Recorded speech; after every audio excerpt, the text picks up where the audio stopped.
Sementara itu, saudara, jalan akses keluar masuk menuju Kota Melabuh, Kabupaten Aceh Barat ditutup total sementara waktu oleh aparat gabungan TNI Polri pada saat malam hari. Hal ini dianggap sebagai upaya pencegahan penyebaran virus corona.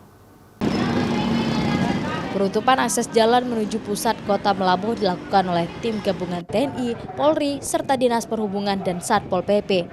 Penutupan ini dianggap sebagai upaya pencegahan penyebaran virus corona. 3 jalur utama menuju pusat kota ini ditutup total dengan menggunakan road traffic safety yang dilintang di tengah jalan.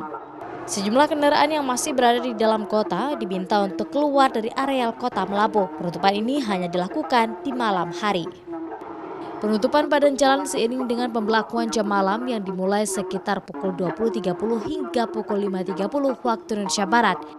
Jadi kami himbau kepada masyarakat kampung Kabupaten Aceh Barat yang bahwa untuk malamnya sekiranya lebih baik di rumah saja, jangan keluar lagi. Adapun badan jalan yang ditutup yakni Jalan Nasional di Simpang 4 Runding dan Jalan Manik Road di Simpang Kisaran serta Jalan Abadi, jalur menuju Pasar Bina Usaha Melabuh.